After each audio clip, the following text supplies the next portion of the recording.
Olá pessoal, tudo bem? Sejam bem-vindos ao Coisa Julgada, o seu podcast de direito suíço. Entre os episódios sobre os estudos de casos jurídicos, eu vou tentar sempre colocar para vocês aqui pequenos trechos de explicações sobre aspectos interessantes sobre os institutos políticos da Suíça. Coisas que eu vier a descobrir ou aprender durante os meus estudos. Eu espero que vocês gostem. Como toda democracia saudável, a Suíça também prevê meios de iniciativa popular para propor leis ou alterar a Constituição total ou parcialmente. Só que a Suíça ela é bem peculiar nesse aspecto. O povo tem uma participação muito maior e muito mais relevante na questão política e nas questões de texto de lei e texto de Constituição. Com frequência, o povo é convidado a se manifestar sobre leis federais que trazem assuntos importantes. E o povo pode mesmo requerer que determinadas leis só sejam aprovadas após o texto aprovado pelo parlamento seja submetido a referendo. Pois, como a gente já disse em outros vídeos, o povo é a autoridade suprema aqui na Suíça. Para fins de iniciativa popular, existe um comitê que leva adiante as proposições vindas do povo. Esse comitê também é responsável por recoltar as assinaturas necessárias para se requerer a submissão de uma lei federal, um tratado internacional ou uma ordenança do Conselho Federal sob referendo para que o povo possa aprovar. A iniciativa popular, o referendo obrigatório e facultativo estão nos artigos 138 e seguintes da Constituição Helvética. Para um projeto de requerimento de alteração da Constituição por iniciativa popular, o Comitê de Iniciativa deposita o projeto na Chancelaria do Estado, do Conselho Federal, e ele tem 180 dias, ou seja, 6 meses, para recoltar 100 mil assinaturas. Esse projeto ele pode visar a alteração de um texto, a supressão de um artigo ou acréscimo de um artigo, ou vários artigos, óbvio. Durante esse período, esse projeto vai ser analisado pela administração federal para verificar se esse projeto não contém nenhuma aberração jurídica, se ele não fere nenhum tratado internacional. Veja que os tratados internacionais têm um papel muito relevante para a Suíça. Mesmo a alteração da Constituição está sujeita aos tratados aos quais ela se submete. Então, após esse período, se recoltadas as 100 mil assinaturas e se o projeto não fere nenhum artigo de qualquer tratado, não fere direitos humanos, não fere direitos fundamentais, ele vai ser colocado sob votação agora para aprovação ou não, no caso, sob referendo. Uma coisa interessante sobre esse processo é que o parlamento pode propor um contraprojeto. Existem duas formas de fazer um contraprojeto. Ele pode ser direto ou indireto. Caso seja um contraprojeto direto, o parlamento vai propor alterações da Constituição um pouco diferentes da que o povo requer, mas que ele acha que sejam mais compatíveis com os anseios do povo ou com os anseios da ordem jurídica no geral. Esse contraprojeto do Conselho Federal vai ser colocado em votação junto com o projeto de iniciativa popular. Ele vai a referendo no mesmo dia. Lembrando que é o referendo obrigatório para alteração da Constituição. E a aprovação de qualquer projeto de alteração da Constituição, ela se faz por dupla maioria. Depois eu explico um pouco sobre a dupla maioria. Então, no dia do escrutínio, no dia do referendo, você vai ter no seu boletim de voto o projeto da iniciativa popular e embaixo o contraprojeto do parlamento. E aí você vai escrever sim ou não. O que acontece é que muitas das vezes a pessoa acha os dois compatíveis, interessante. Ela pensa que qualquer um dos dois poderia servir para ela. Então ela aprova tanto um quanto o outro. Ela escreve que ela é a favor do projeto de iniciativa popular e ela também escreve que ela é a favor do contraprojeto do parlamento. Isso faz com que, em raras situações, os dois sejam aceitos, os dois tenham a maioria dos votos, ok? E aí, como proceder? Qual dos dois vão entrar em vigência? Para isso, existe uma coisa bem específica, que se não me engano só existe aqui na Suíça, que se chama questão subsidiária. Na questão subsidiária, a pergunta é direta e você vai ter 2 quadradinhos e você só pode marcar com um X um ou outro. Vai estar assim. Em caso de duplo sim, ou seja, tanto a iniciativa popular quanto o contraprojeto do parlamento foram aceitos, ok? Qual você prefere que seja implementado? E aí você vai ter um quadradinho com o projeto de iniciativa popular ou contraprojeto do parlamento. E aí, no caso de duplo sim, é que vai ser analisada a questão subsidiária. E aí vai se somar os votos de projeto de iniciativa popular ou contra projeto do parlamento, vai se somar esses votos aos votos principais. E no fim, quem tem mais sim é que vai ganhar. Lembrando que os votos sobre a alteração da Constituição devem ser por dupla maioria. Maioria do povo e maioria dos cantões. O que quer dizer isso?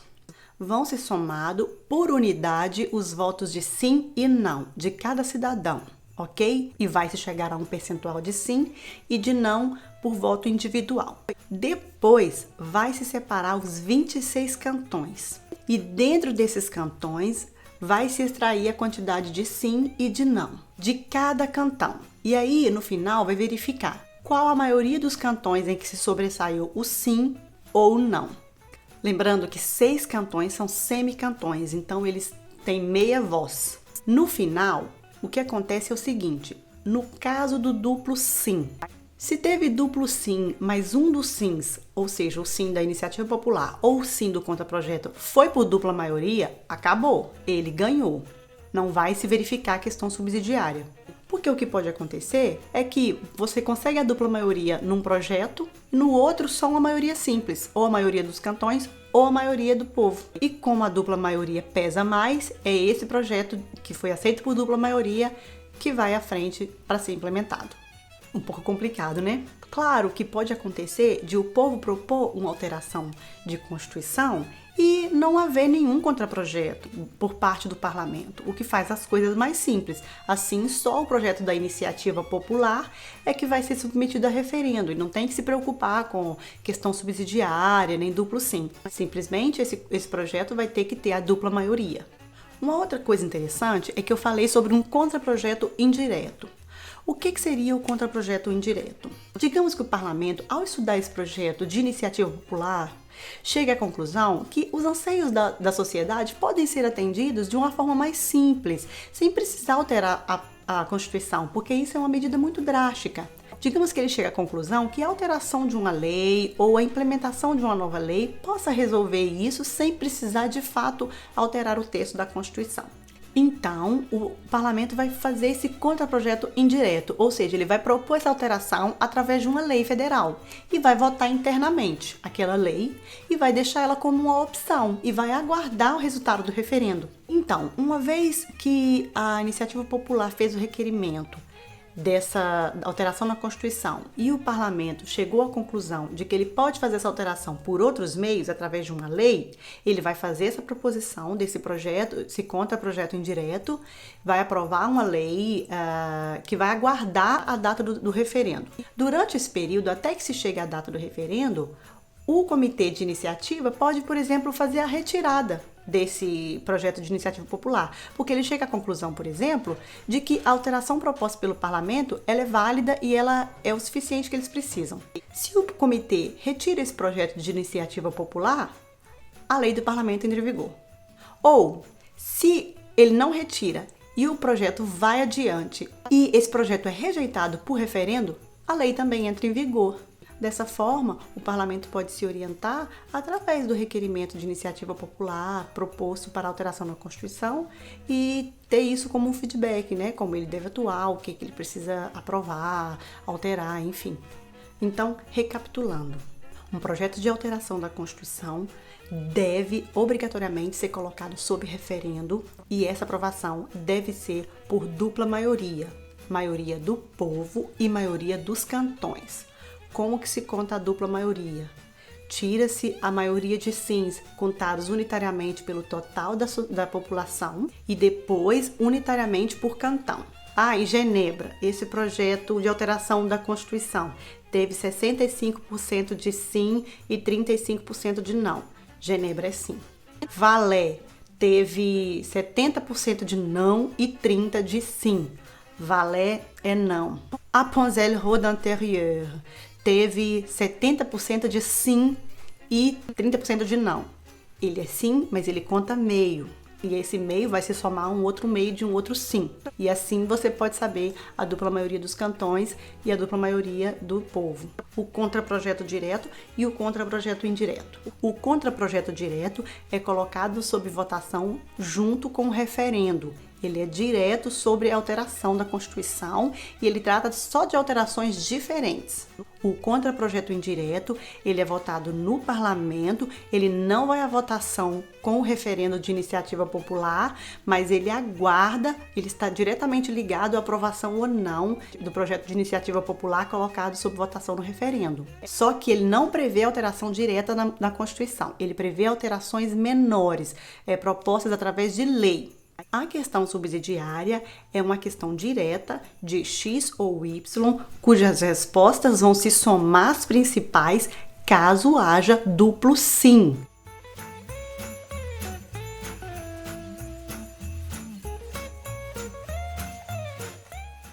Ou seja, dupla aprovação de um projeto de iniciativa popular e do contraprojeto direto proposto pelo parlamento. São questões bem interessantes e curiosas de institutos que só existem na Suíça. Sobre o referendo facultativo, o povo pode requerer que determinadas leis federais ou tratados internacionais sejam colocados para ser aprovado por referendo. O comitê de iniciativa vai ter 180 dias para recoltar 50 mil assinaturas. No caso do referendo facultativo, o comitê tem 100 dias, não 180, 100 dias para recolher 50 mil assinaturas, ok? 100 dias, 50 mil assinaturas. No caso de 180 dias, são para 100 mil para alteração da Constituição. Ou o mínimo da maioria de 8 cantões. Se ele conseguir ajuntar ou as 50 mil assinaturas ou a maioria de 8 cantões, essa lei ou esse tratado internacional vai ser submetido a referendo.